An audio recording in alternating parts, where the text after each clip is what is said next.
Yes, people, yes, people, yes, people. Welcome back to the We Talk Football podcast. Don't call it a comeback. We've been here for years. Now, this week, something a little bit different for you. So we're about halfway through the Premier League season, and me and Quaker thought it'd be a good chance or a good opportunity to really revisit our first ever episode where we put together our top 6 predictions, our relegation favourites, our potential player of the season, and then who we thought was going to get the golden boot. But in the meantime, how are you doing, Quakes? How's life? Yeah, life's good, man. It's good to get back in the swing of things. 2020, new year, new me, all that. So yeah, man, I'm really looking forward to it. Last episode was really, really good with David Webb, and looking forward to looking back on some of the wild predictions that we both made. Yeah, let's get into it, man. All right, Jay, should we look back at some of these wild predictions? So obviously at the beginning of the season, we made predictions for the top 6. We made predictions for relegation candidates. We predicted player of the season, and we also predicted golden boot. Some of these are absolutely hilarious. I think we should start with top 6 because that's where we've been most off, shall I say? Let's rattle off. Let's rattle off 5 and 6 for both of us, just so we. Okay, cool. Yeah. You go. Okay, so at the beginning of the season, Jamie predicted Spurs to finish 6th. And Arsenal to finish 5th. What were you saying about those ones? To be fair, I did the same thing. I've just had another reverse order. I had Arsenal 6th and Spurs 5th. I think with Arsenal, none of us could foresee the capitulation that they had in the middle of the season. No, but they are starting to put together some results, aren't they? I think no one really anticipated how good Spurs would be, and no one anticipated how bad Arsenal would be. And I think for me, obviously, I've put Arsenal 5th. I still do think Arsenal could put a run together because they've got the players in their squad to be able to do it. But on current form, they're woeful. Like, they don't look very good. I think the key to them doing well this season is one to either re-strengthen in January. Maybe if they do get Ozil off their books, maybe putting that money elsewhere or blooding the youngsters. Because Smith Rowe looks really good, Saka looks really good. The Martinelli looks really good. I think that the positives in their side are the young players they're bringing through. But once they get Ozil off the wages, maybe they'll be able to repurpose it elsewhere and look to strengthen in areas they need to. But still, I definitely think that with Arsenal, it's a case of they put a lot of eggs in the Aubameyang basket, gave him the new bumper contract at the beginning of the season, which we talked about in the first episode. Go and check that. And he's not really come good. He's been very, very disappointing. Hasn't got the goals that they've needed. And when they're going through the patch of struggling, he was really, really struggling as well. And I think that's part of the reason why they're languishing in 11th in the league right now. Yeah, I don't like the whole. Aubameyang hasn't been good enough playing, but when you watch Arsenal play, it's not as if Aubameyang's been spoiled with an abundance of chances. He hasn't really been getting many opportunities to score goals either. It's been a difficult season for Arsenal. They just haven't been playing well all over the pitch, and I don't think it's just purely Aubameyang's fault. A lot of people, like we've said it, like joking around. He said as soon as he signed the contract, he's kind of just put his feet up, but. I think it's Arsenal in general. I think the club have got their feet up, and I think Arteta's dealing with a club that's just like, Well, just look at Willian, man. Just look at Willian. Like, they brought him in, gave him a 2-year contract, and he just doesn't look up to it at all. I kind of saw that coming a little bit at the end of his time at Chelsea. He's lost 3 yards of pace. In terms of delivery into the box, he doesn't really have to be the first man. And Arsenal fans are now seeing that firsthand. He's just not been up to it. And for a player that starts a hell of a lot of games with them, he doesn't deliver anything in terms of goals or assists. It's problematic. For sure. And I do feel for Arsenal fans because I don't necessarily have a problem with Arsenal. I just have a problem with their board.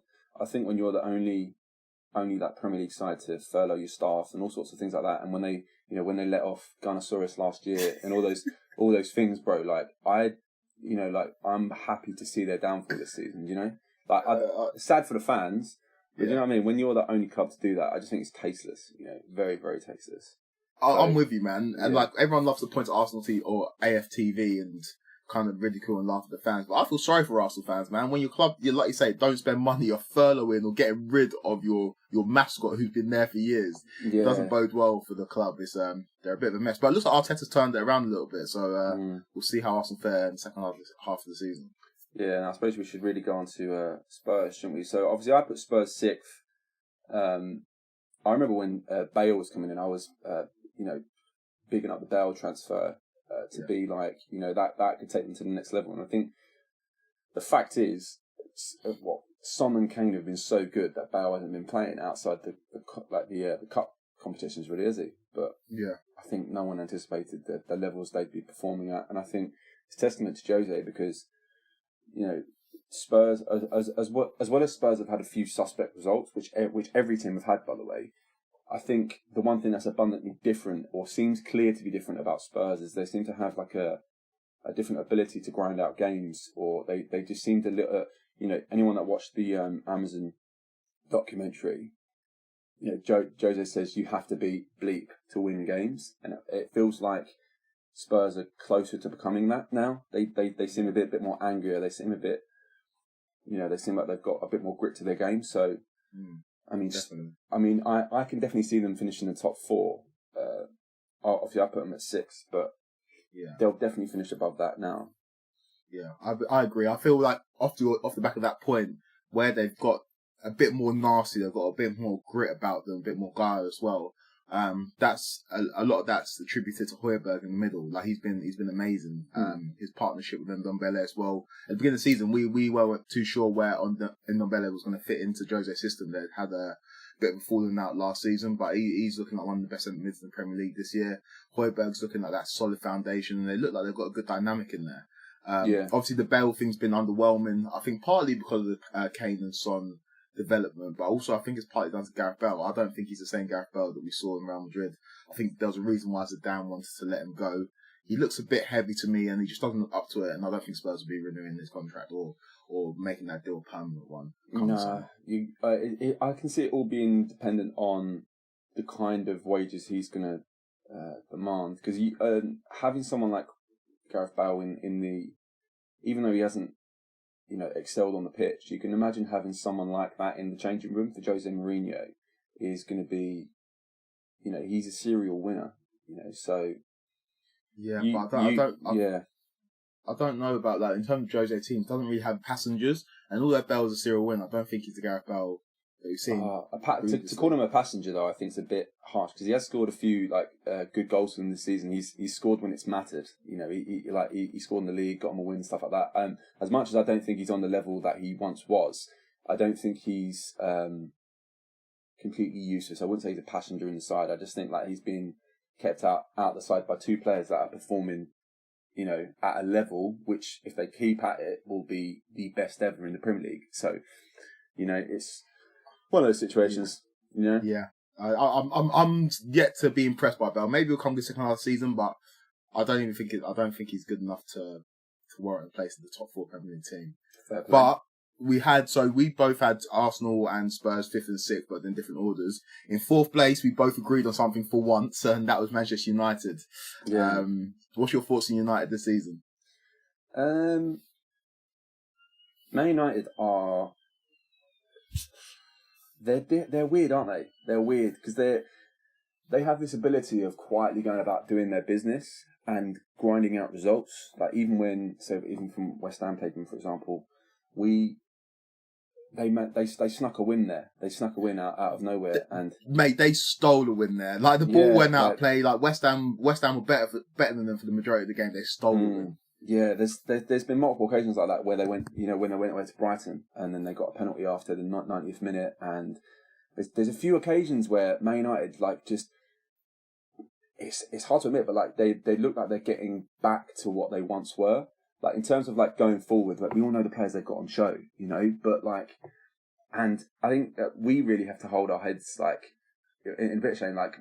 The one clippable bit of content in the first episode is that we were calling Ollie a cuck, right? And I stand by these comments, but he's bringing results on the pitch. Their players are looking good, and do you know what? Defensively, they're starting to look better as well. It's not the worst time. I think it's the best time since Fergie left to be a Man United fan, really. Well, by the time this goes out, they could be top of the Premier League. Yeah, so yeah. The thing is that I would still say they don't have enough, right? But in saying that, we're in January now, who's to say if they're all strengthened or not? And secondly, it's just you know, they have this ability to grind out wins and grind out, you know, just results. So, and let's not forget, like, going forward, obviously Bruno Fernandes is like one of the greatest like signings of all time on current form, you know, like in the Premier League. Like the way he's had like a rejuvenating effect on Man United is incredible. And even Pogba's playing well now, you know, Pogba's putting out results. You know, Martial, like, although he can't hit a barn door with a bazooka, he's still starting to play well. He's scoring the odd goal. Greenwood and Rashford. Rashford's just a donny on and off the pitch. Like, I'll never say enough good words about Marcus Rashford. Big up Marcus Rashford, man. Big up Marcus Rashford. No, but I'm in total agreement with you in terms of United. Even the Cavani signing that everybody thought was like a last ditch, like desperate signing. He's turned out to contribute. He's contributed a couple of serious goals, man. A game against Southampton where he scored the winner for them. He's looking like a serious player. And United are just looking. He scored 2 away to Everton as well. Like, do you know what I mean? He's looking good, man. United are looking. They're performing above expectations for both of us. Like we say, we both put them in 4th place. And yeah, Ollie's doing a good job. I'm just not too sure how sustainable this is going to be, because, like you touched on, they've snuck a few wins in there, like the Brighton game, like the West Ham game. I think they scored the last minute winner against Wolves as well. So there's been a couple of games in there where they've snuck it, which again could be testament to a title winning side. But I think a lot of that could be attributed to a little bit of luck. They've had, obviously, everyone knows about the penalty thing, that's well documented. And we'll see. Again, I think this season, the season that I don't think we should really be too hard on ourselves on our predictions at the beginning of the season, because it's been absolutely insane. I think we both did touch on the fact that the points tally was going to be lower than it had been in the previous 2 or 3 years. But none of us expected this to happen this season, where Liverpool have lost 7-2. Like, City got a hiding by the hands of Leicester. Yeah. United got slapped up by Spurs. It's been a weird season, but yeah, United are definitely performing above expectations. Yeah. Okay. So let's move on to third, Quakes. Who did you put down? So in 3rd place, I put Liverpool. Yeah.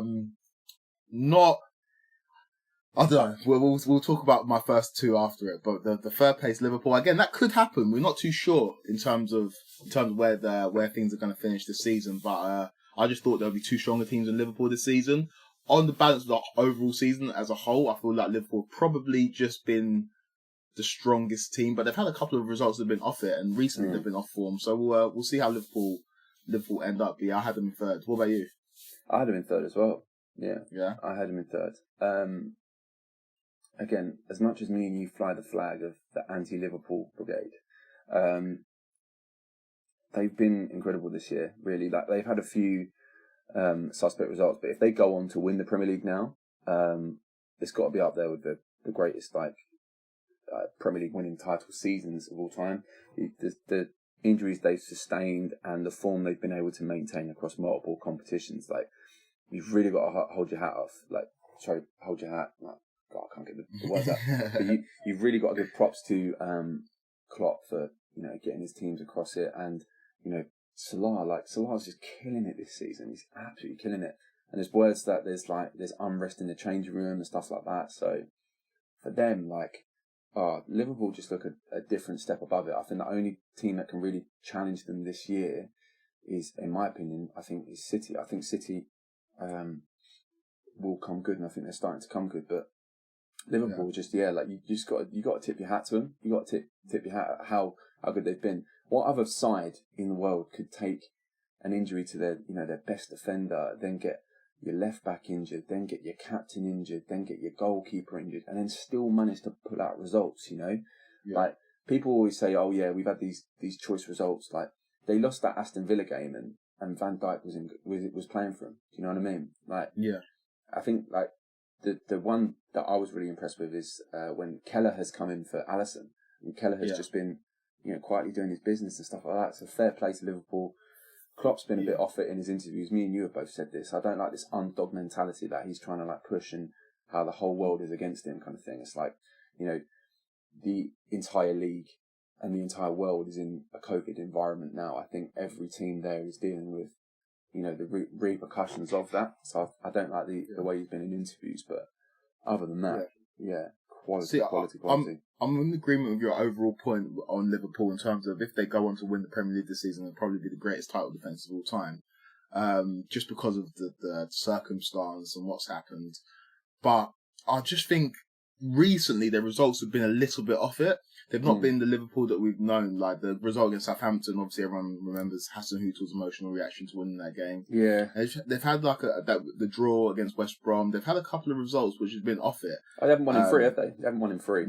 Yeah. Well, at the time of recording, and it's just I don't know. They've looked good in patches, but I feel like it's like the rest of the Premier League where teams are really experiencing the roller coaster of this new COVID world where you might have players out because of reasons other than injuries, and that affects you. And obviously the Van Dijk injury has been a massive setback for them, and they've managed to mitigate that quite well in terms of players that they've brought in. And Fabinho is now looking like one of the best centre backs in the Premier League, for someone who's naturally a centre defensive midfielder. But I do think they are there to be got at, and I think the City are coming. And United are up there. We've got to give them credit, but yeah, like you say, Liverpool have definitely impressed in terms of the circumstances that they've had to deal with. Yeah, I completely agree. Now let's move on to 2 and 1. This is another top 2. Again, me and you we were very similar again, but we flipped them around. So for me, I had second for Chelsea and first for City, and yourself, you had Chelsea first, City second. So I think I'll start on this one. So I think City, again, they've been an odd team this year. I feel like they've had a few good results, but then, as you alluded to earlier, they got turned over by Leicester. But I think that's just testament to the season that we're going through. I think anyone can get turned over because the league's so close. What I would say is I still think City have got enough in the tank to mount a title charge, and I still think City will win the league. But the problem is the margins at the moment. I think West Ham are 10th and we're 3 points off top 4. Do you know what I mean? So the margins at the moment are so small that whatever we say now could come back drastically wrong. But I do still think that City will win the league. And Chelsea again.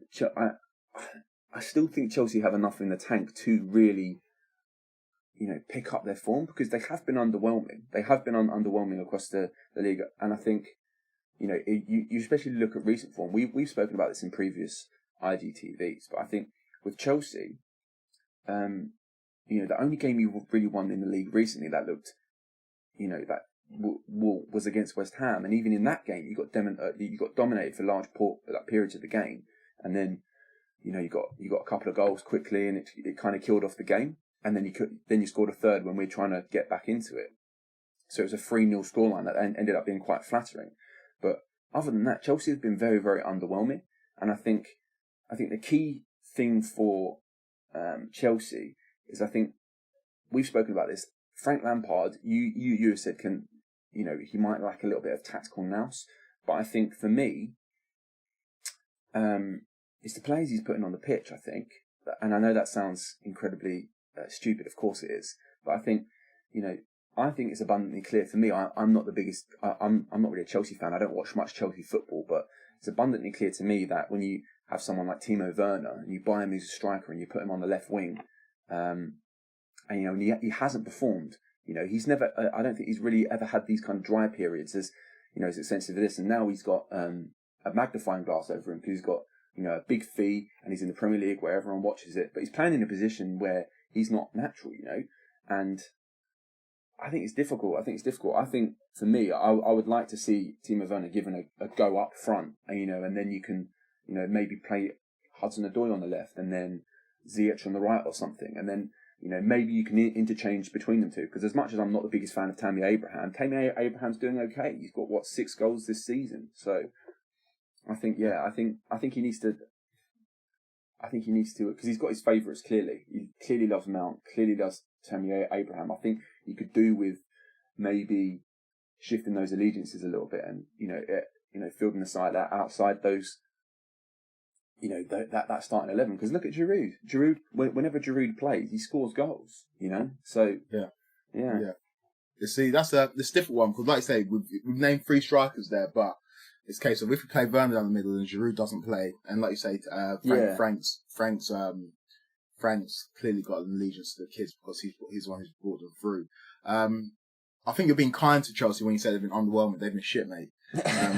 Recently, they've been absolutely pony. Oh, that's getting clipped. That is getting clipped, people.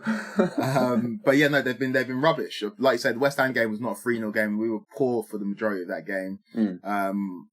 We just come off the back of a 4-0 win against Morecambe, where the goal scorer has been perfect for us in terms of Timo Werner has scored and Kai Havertz has scored, two players that need goals, as well as Mason Mount and Hudson-Odoi. So that result was great, but we have to remember that's against Morecambe. So Chelsea, over the last month, probably the most important part of the season, like the Christmas part of the season, we've been rubbish. Yeah. And like I said, we've mentioned it previously in IGTV's. I will never be a Lampard out man. He's our greatest ever player, and I'm going to give him as much time as possible to get things right. But I feel like with him, he's almost the antithesis of Mikel Arteta, where Arteta is very, very tied to his philosophy and his what he's got a lot of tactical now. So you can see that he's worked under Guardiola for a number of years. But I feel like Lampard's got more of like an overview on it. He's more of a man manager. And so when you hear him in interviews talk about how Chelsea need to make tactical shifts and stuff, it doesn't sound granular enough for me. I want to see a little bit more from him, and you get that with time. So we have to give Lampard time. He's in his third year of management. First season he was at Derby in the Championship, and then the second season of management he led Chelsea to the top 4 in the FA Cup final place. But yeah, Chelsea have been piss poor, man. And obviously at the beginning of the season I called them to finish top of the league. That's not happening. We've got to concentrate and refocus our attention on finishing the top 4 and ending the season more positively than we started it. So yeah, I had Chelsea at top, and I had City second. Yeah. I think City are going to win the league. I feel like they're on a bit of a roll now. John Stones has formed a formidable partnership at the back with Ruben Diaz. Oh yeah, they look amazing. And things are ticking. Raheem Sterling's not looked too on it this season, but KDB's there pulling the strings against Chelsea. He played in the false 9 position, and he looked amazing. Killed it. Phil Foden looks amazing. Things are ticking for City right now. Gundogan's picked up form. Cancelo's slotted in. Benjamin Mendy's throwing parties with big booty Latinas. Things are wild at City, and I feel like they are on a roll and they're going to be hard to stop. So I think I would, if I had the chance to go back, I'd put City at the top, and I think they're going to win it. Sure. Again, I completely agree. I said it prior. I think City will still win the league. I think what we should do now is we should put somewhere on the screen where we think our top 6 are going to be. So maybe in the middle of us. So I'll do mine. So now I'm going to go 6th, Chelsea. Who are you going to go 6th? Well, who do I think is going to finish 6th? Yeah. Who do I think is going to finish 6th? Leicester. Leicester. Okay. 5th, I'm going to go Everton. Okay. What 5th, I am going to go Spurs. 4th, I'm going Spurs. 4th, I'm going to go Chelsea. 3rd, I'm going to go with United. Going United. Yep, same. 3rd, I'm going United. 2nd, I'm going Liverpool. Yeah, same. 2nd, I'm going Liverpool. And City going main. City top. So if that holds true, then you predicted it correctly in terms of beginning of the season. You did predict City to finish top. I predicted Chelsea, who I'm now predicting is going to finish 4th, and I think that's more in hope than expectation. So we'll see how this pans out. Now, I suppose that's a good little segue for us to move on to our relegation candidates. So, in no particular order, who did you have, Quakes, to go down? So I had Fulham, West Brom, and Brighton going down. Okay. They're 3 teams that are struggling this season. I'm not really going to change my prediction. Obviously, everybody knows that Sheffield United are going to go down unless something drastically changes in the second half of the season. So yeah, one of those 3 teams that I picked are going to survive. But I do feel like 2 of those 3 teams are going to go down. I hope the Fulham stay up. So it might be a Brighton West Brom occupying the 19th and 18th places in the table. What about yourself? So if anyone's actually watched the first episode, it remains our most popular episode ever, where people have watched it or downloaded it. I put West Ham in the bottom 3 and spoke about 10-15 minutes about how I hated the board and how off it they were. And I'm going to stop you there. I'm going to stop you. No. We're not going to brush over it, Jay. We're not going to brush over it. No, I was about to address it. Okay, go and address it. Sorry. I was about to address it. So again, like in my bottom three, I put Fulham, West Brom, and West Ham. I think with Fulham and West Brom, I think you can see both of them going down, and then West Ham, you could probably change them out for Sheffield United because everyone knows they're going down. But West Ham United, the majority of my comments when I made about West Ham United is because I didn't think we were strong enough, right? And I don't think we're strong enough, and I think it boils down to the fact that even when I said then, I didn't think we were proactive enough in the transfer market. I thought we were too reactive. We were waiting to sell a player before buying another player. And look at what's just happened. We're now going into the rest of the Premier League currently with one striker that we can't keep fit. We've just let Haller go, regardless of how useless he's been. You know, he did still score a winning goal against Sheffield United. That's 3 points on the board for us. You know, he does still serve a purpose in the team when we've got no one else to play out there. You know, we're not proactive enough in the transfer market. We sell Haller for 20 million, and now everyone else in the world knows we need a striker. You know, so Josh King, who we're being linked with, contract runs out in 6 months' time. You know, he goes from being a £5-6 million player to 13-14 million player, and it just results in us overplaying in a player again. I was off it all my comments and saying we get relegated. But the point is, like, West Ham, the board is still doing the same old shit, right? And going into this, right, we had like one of the smallest squads in the Premier League this season, right? If you look at the amount of depth that we have, it's minimal, right? And we've just sold 2 more players. We've sold Snodgrass and Haller. So we had a squad of 21. Anyone that knows the Premier League, you can have a squad of 25, right? So we had a squad of 21 with 3 goalkeepers, right? And we just sold 2 more players. So now our squad is incredibly small. What happens if Antonio goes and gets injured? We're going into this game this weekend, right? First 5 minutes, if Antonio pulls up his hamstring, what do? We've got to play a youngster, which is amazing. I think that's great. You know, we had a young guy come on last night.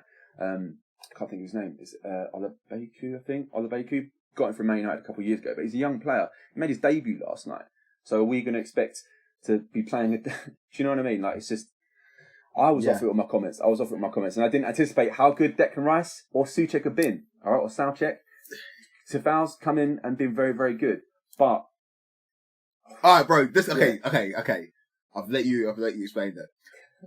I agree with everything you're saying about the board being more reactive than proactive. The whole Haller thing. I don't think you could have turned down 20 mil for Haller, even if you haven't got anyone lined up. You snap somebody's hands off for that. But, like, at the beginning of the season, when your esteemed co-host, somebody you need a bit of banter, a bit of back and forth with when we're doing these podcast episodes, predicts for their team to get relegated, that leaves me in the position of, like, I can't do anything about that. Because at the end of the season, if West Ham get relegated, it's like, oh yeah, well, I called it. And if West Ham don't, you'll be like, oh, well, we exceeded expectations. I just think it's the worst calls you've ever made. Oh, my team's going to get relegated. Like, what? I'm not having it. And now, like, when West Ham are winning this stuff, you're revving it, be like, yeah, we're sick. We've got the best centre midfielder outside the top 6. We've got the best centre back outside the top 6. This is the team you predicted to get relegated. Yeah. This is the team you predicted to get relegated. We're overperforming. We are massively overperforming. And like I say, like, we're one injury away from being in banging trouble, regardless of wherever that is on the pitch. Apart from goalkeeper, really. We've got 3 of them. Do you know what I mean? Yeah. I understand that, but it's just, did you seriously believe at the beginning of the season that West Ham were going to go down? Yeah, generally, I was very, very, very worried. And, like, you know me as a West Ham fan, like, anyone that knows the dynamic of this podcast is the only difference that is happening really now is that there's a camera in front of us recording. Me and Quaker have been having these conversations for years, you know, for 20 odd years. We've been friends since we were 8 years old, right? Every year I go into a season feeling hopelessly optimistic when I watch West Ham. I always think, oh, we're going to have a good season. We signed some sort of player and I think, oh, he's going to come in and play well. This season, generally, was the first time of all time that I was worried, genuinely worried.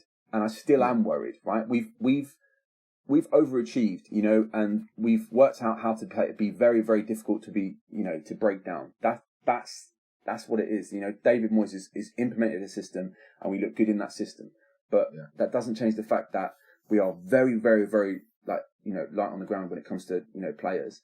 And, you know, who's to say that what happens if Antonio gets injured again? You know, what happens now? You know, I will back that as well. I will back that because normally when we go into seasons, you are normally like West Ham going to do this, West Ham going to do that, and like this is the first season that you've kind of been pessimistic going to the season. But I attribute that to you getting shook when the lights are shining the brightest. When we started the podcast, We Talk Football podcast was about to blow. You're just like, okay, I can't say anything on camera that's going to come back on me. So let me just predict my team's going to get relegated. And that's what I think it is. I'm not letting you off the hook for that one, man. You're a joke, bro. You're a joke. I'm not letting you off the hook for that one. You also said the only positive that we had in the squad is that Jared Bowen's a baller. And what did you say, Quakes? What did you say? What? Turned around and said, no, I'm not having it. Not Jared Bowen. Jared Bowen's been our best player and he's torn defences apart this year. I don't remember saying anything about Jared. Go back and listen, people. Go back and listen. You know what I mean? Go back. He also said the same thing about Calvert-Lewin. Where's Calvert-Lewin now? Oh, exactly. Okay, perfect. That is a perfect segue. I was thinking about this, and I like Dominic Calvert-Lewin. I think he's probably a nice bloke, and I think he's a good player. He's really, really good in the air. Nice bloke. But well, he seems like a nice guy. But I'm not having this like he's this, he's that. He's a handful, yeah, but he's not a top Premier League striker, and I'm still not having it. Obviously, he's injured at the moment, but I'm still of the mindset and of the thought that Tammy Abraham is a better striker than Dominic Calvert-Lewin. And I know that Calvert-Lewin's on 11 Premier League goals this season, and Tammy's on 6. I'll have a bet with you right now that Tammy Abraham will end up on more Premier League goals than Calvert-Lewin this season. I'll take that bet, yeah. We all know my opinion on Tammy Abraham, but Tammy Abraham is by far the 4th worst striker in England, behind Danny Ings, behind Calvert-Lewin, and behind Harry Kane. He's 4th, and very clearly 4th. I think Calvert-Lewin's injured now, so I'll take your bet, right? He's like 5 goals ahead of him now. I think Calvert-Lewin's got 11. Tammy Abraham's on 6, right? Yeah. Yeah, okay. So, depending on when Calvert-Lewin comes back, he's got a 5-goal head start already. I'm very confident that Calvert-Lewin will do it. And, Chelsea don't score goals at the moment, so... Is there a forfeit for the bet? I'm taking the bet. You don't do forfeit. Okay, here's a glimpse behind the curtain, people. I've wanted to do forfeits all year, but this guy's like, no, I'm not doing forfeits on camera. It's like, do you know what I mean? Like, he's talking about bets, but he won't do a forfeit. Do you know what I mean? All right, okay, so I will for this one. Oh, I don't know if I will do. You're so wet. You're so wet. Okay, I will do a forfeit. What's the forfeit going to be? I'll do a forfeit. Do a forfeit. You've clearly got a forfeit in your mind because you don't want to do it, Craig. So tell the people, enlighten everyone. Okay.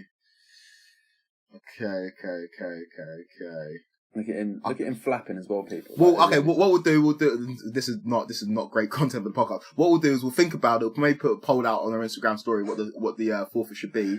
And let me tell you what that means, guys. Let me tell you what that means. It means I'll come to him with about 30 ideas after the podcast. He's like, no, I'm not doing that on camera, man. I'm not doing that on camera. I'm not doing that exactly. So get in his DMs and say how much of a wetty he is. No, Jay. We'll put the poll out. We'll come up with a couple of options and we'll say like.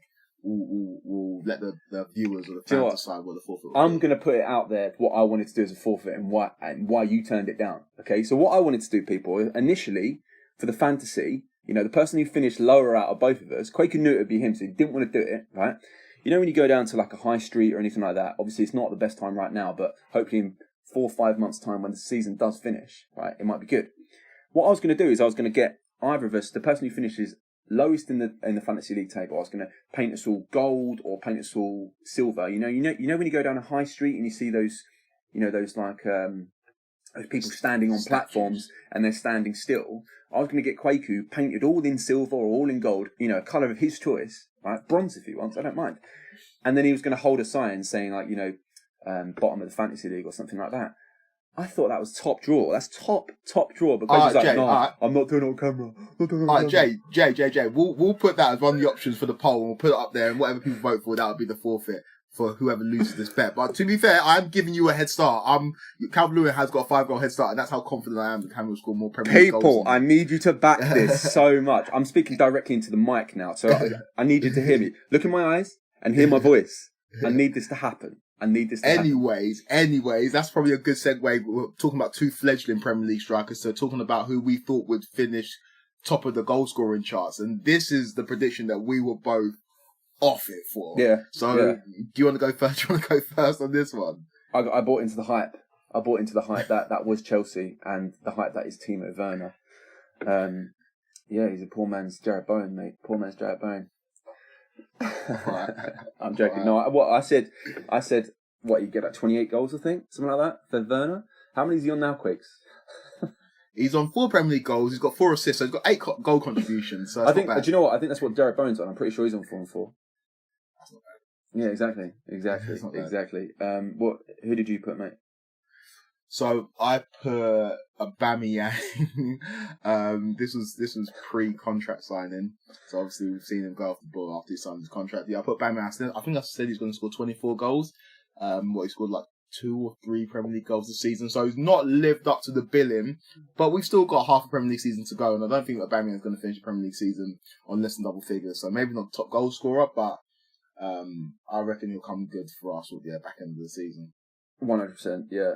Okay, let's do who we've got for the Golden Boot now. Who do you think's going to win? So Mo Salah's currently sitting top of the chart. Bruno Fernandes is up there as well. So obviously Harry Kane, Son. I'm going to go Mo Salah. He takes penalties. He scores goals. I think he's going to be at the top of the goal scoring charts. I think Mo Salah as well. Again, Mo Salah just looks a level above it as long as he can stay fit. Obviously, which history suggests he would. But Liverpool look good, and I can see him doing well. Player of the season. I had Kevin De Bruyne this year. I think it'll be hard for Bruno Fernandes to not get player of the season this year, or Harry Kane. But depending on the second half of the season, again, we both still think City are going to win the league, so I'm going to have to stick with KDB, really. I think KDB will still win it. And let's just see what happens with Spurs and United. How about yourself? Yeah, I think KDB is a decent shout still. He's come good the last couple of weeks. Looked really, really good, especially against Chelsea. So I think that's a good call. I put Raheem Sterling at the beginning of the season. Probably been his most difficult season in the last 4. Like he's been prolific over the last few seasons, and he's kind of struggled a little bit this season. He's still City's top goal scorer in all competitions, but I think that's as a result of Aguero not being fit. I picked Sterling for the player of the season. I'm going to have to stick with it just because, like you said, we both picked City to win the league, and if they are going to win the league, Raheem Sterling's going to have to score a lot of goals for him. So I'm going to stick with that. Yeah, and still say Raheem Sterling will win PFA Player of the Year based on the back end of the season. Okay, yeah, I mean, fair play for backing your boy. That pretty much wraps up all the predictions that we had. So yeah, we were off it on a few, but I think some of them were okay. I was definitely off it with West Ham because we're top Donnies now. We're top Donnies. But other than that, I suppose me and Quaker better reluctantly talk a little bit about fantasy. Do we have to, brother? Do we have to? Yeah, let's do it. Let's get into it. Right, people. So yeah, Fantasy League. It's been one of those things that me and Quaker again have neglected for ages, especially over Christmas. I've had 2 transfers stalled in my club for like 3 weeks now. I forgot to do my thing every week. Koiku consistently forgets. And the only reason we ever get reminded is because of a group chat we have where one of them says, got to do your fantasy, boys. So, yeah. Jay, though, but this is it. The problem with fantasy this year is where there's been so many cancellations because of COVID. I don't know what game week we're on, what match week we're on. That's the reason why I'm just kind of lagging behind. But second half of the season, you're gonna see a comeback from the boy. I'm currently languishing. I haven't checked it for a couple of weeks. I'm languishing in 24th place, 24 out of 26. In the very clearly 24th as well. Like you're nowhere near 23rd. What you're 50 points behind Simon. So yeah. Simon, who will be on the podcast next week, by the way. Yeah, he's coming back on. Gonna start a new feature called What Simon Says, right? Simon Says, yeah. It's a little feature for you guys. Yeah. But yeah, man, fantasy is looking peak. Where are you in the league right now? You are 13th. I'm 13th, yeah. And bear in mind, I had such a poor start to the season. I've had a good solid week again. 86. The point in the table where I'm at is so congested. Like from 13th all the way up really to, 9th? There's 20 points in it. I remember a few weeks ago I stormed above everyone and then I went right back down. Again I've been quite fortunate. Do you want to shout out at the top of the league? Yeah, some of my old friends. So these all the guys. It's kind of mad. So when I was at university, I worked as a waiter in a restaurant, and the guys that are top of the league right now were the chefs in the restaurant, and we'd always have these back and forths always have these back and forth about football. And I was just like, nah, you guys are just off it consistently, right?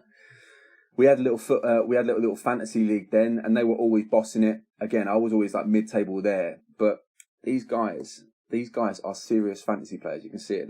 They're very clearly like both of them are very top of the league. So shout out to Hanan and shout out to Derry. I hope that both of you are well. They messaged me last week because they want to come on as well. Maybe we can arrange something at the end of the season when the fantasy league ends, and they can give us a little insight into their I don't want to call it genius, but into their luck at picking the right players consistently. Big up at Edsa Harriet as well, who's third in the league. She was top consistently, but Derry and Hanan have kind of taken over her. And then the wooden spoon. This week goes to Dan O'Sullivan. Chicken Dan on Puree is the name of his team. No wonder he's bottom of the league. Do you know what? Like, I thought that Harry Dooner's been bottom all season. I felt bad for him because he joined late. But to go below someone who's a week behind in the points, that's a howler. That's a howler. So Danny, wooden spoon goes to you. Congratulations. Obviously, there's a round of fixtures coming up this week, so we will be back on fantasy, updating you guys every week, making sure that we update our teams every week and being on it. But it's Jay, it's good to be back, man. We're back in the rhythm of doing episodes every week. We're back. It's mad because, you know, people, we've alluded to this on many IGTVs. Like the rest of you, the country's gone into lockdown again. Me and Keiko had plans. We bought equipment, you know, so we could actually start doing long form interviews with people or get back to our usual, you know, like formula where we're going back and forth. But it looks like Zoom calls are going to be the normality for a little while longer. So hopefully you guys still listen, and hopefully you're all doing well out there in these mad times. I will just say as well, you might have seen it on our socials. We've recently partnered up with LDN RBS. They're a creative platform that are pushing emerging talent in the UK. You'll see it on their socials and our socials. We've recently partnered up. It's going to hopefully bring us more exposure, and also we're the first football content creators that they've partnered up with. So proud of that. So make sure you check out. That's a blag, bro. That's a blag. Huh? Talent. They're covering talent. That's a blag. Oh, come on. How have we gone at that? But make sure you check out their YouTube channel for clips of the We Talk Football podcast. Obviously, the full episode will still be on our YouTube channel. Just make sure you keep your eyes peeled and ears pinned for more content coming your way in 2021. Where else can they find us though, Quakes? Because again, I feel like anyone that watches us on YouTube might not know that we're probably more active on Instagram. We do all sorts of features. Like this month, we're doing our best ever and worst ever like January transfers. You know, Where can they find us, Quacks? So on Instagram, it's at We Talk Football Podcast. On Twitter, it's at WTF Podcast 90. I say it every week. We actually have become more active on Twitter. We've started posting on there a little bit more. On Facebook, it's We Talk Football Podcast. On YouTube, it's We Talk Football Podcast. Make sure you like and subscribe to the video. It really does help us out, guys. And we will be back next week with more content. We will. See you soon, guys. Nice one.